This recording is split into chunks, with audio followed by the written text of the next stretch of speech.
안녕하세요. 6월 11일 목요일 헌츠빌 굿뉴스 시작하겠습니다. 제가 39절과 40절을 읽어보도록 하겠습니다. 그런즉 내 형제들아 예언하기를 사모하며 방언 말하기를 금하지 말라. 모든 것을 품위 있게 하고 질서 있게 하라. 아멘. 혹시 이런 경험이 있으신가요? 어떤 모임에 들어갔는데 사람들은 많고 활기차고 열정적이지만 정작 그 자리에서 내가 무엇인가를 얻고 나왔다는 느낌이 들지 않은 경험 말입니다. 다들 열심히 무엇인가를 하고 있는데 그 에너지가 나에게 닿지 않는 느낌, 오히려 더 혼란스럽고 때로는 소외감마저 드는 자리. 우리가 흔히 생각하기에 그런 자리는 은사가 없거나 열심히 부족한 곳일 것 같다고 생각이 합니다. 그런데 고린도 교회는 달랐습니다. 바울이 고린도전서 1장 7절에서 이미 이렇게 말을 했죠. 너희는 모든 은사에 부족함이 없이 우리 주 예수 그리스도의 나타나심을 기다리는 자니라. 고린도 교회에는 은사가 넘치는 곳이었습니다. 방언, 예언, 가르침, 통역, 예배마다 그 모든 것이 쏟아져 나왔죠. 그런데 바울은 왜 14장 전체를 교정의 말씀으로 말하고 있는 걸까요? 문제는 은사가 없어서가 아니라 은사가 풍성하지만 그것이 잘못된 방향을 향하고 있었기 때문입니다. 은사가 공동체를 향하지 않고 자기 자신을 향해 있었습니다. 그 결과 예배는 겉으로는 풍성해 보였지만 실제로는 아무도 세워지지 않고 있었던 거죠. 오히려 더 혼란스럽고 소외되고 무질서한 자리가 되어버렸습니다. 오늘 본문 26절에서 40절은 이 문제에 대한 바울의 답입니다.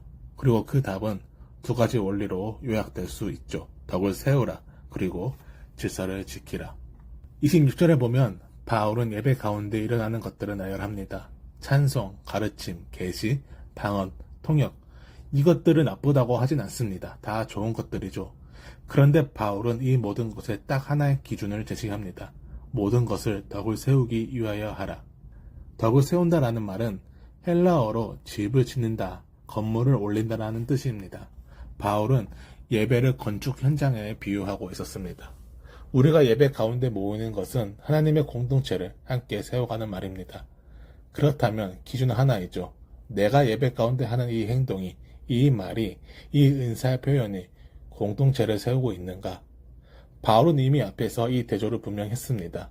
방언을 하는 사람은 자기 자신에게만 덕을 세우지만 예언하는 자는 사람에게 말하여 덕을 세우며 권면하며 위로합니다. 바울이 방언보다 예언을 더 사모하라고 권면한 것은 은사의 크기나 화려함 때문이 아닙니다. 공동체를 향하는지 자신을 향하는지 그 방향의 차이 때문입니다. 그래서 바울은 구체적인 규정을 주고 있습니다. 방언은 둘이나 셋이 하되 반드시 통역이 있어야 하고 통역하는 자가 없으면 잠잠하라고 합니다. 예언도 마찬가지로 둘이나 셋이 하고 나머지는 분별하며 다른 이에게 계시가 있으며 먼저 말했던 자는 잠잠하라고 합니다. 왜 그럴까요? 31절에서 바울이 그 이유를 밝힙니다. 너희가 다 모든 사람으로 배우게 하고 모든 사람으로 권면을 받게 하기 위하여. 이 규정들은 한 사람을 위한 제한이 아니라 모든 사람을 위한 배려입니다. 한 사람이 독점하지 못하도록, 한 목소리가 전체를 압도하지 못하도록 모든 사람이 말씀 앞에서 배우고 권면을 받을 수 있도록 그것을 위한 질서입니다. 질서는 억압이 아니라 배려입니다. 그리고 33절에서 바울은요, 이 질서의 근거를 밝힙니다. 하나님은 어지러움의 하나님이 아니시요 오직 화평의 하나님이시라. 예배 질서는 인간이 만들어낸 규칙이 아닙니다. 하나님의 성품을 반영하는 것이죠. 하나님은 혼란의 하나님이 아니십니다. 화평의 하나님이십니다. 그러므로 하나님을 예배하는 자리가 혼란스럽다면 그 예배는 하나님을 제대로 드러내지 못하는 것입니다.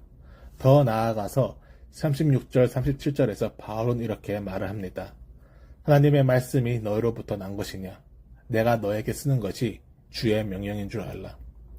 예배 질서에 대한 불복종은 단순히 바울의 지침을 무시하는 것이 아니라 주의 명령을 무시하는 것입니다.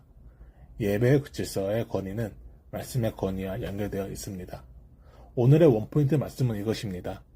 예배는 나를 표현하는 자리가 아니라 하나님의 성품을 드러내고 공동체를 세우는 자리입니다. 바울은 마무리를 이렇게 하죠. 예언하기를 사모하며 모든 것을 품위 있게 하고 질서 있게 하라.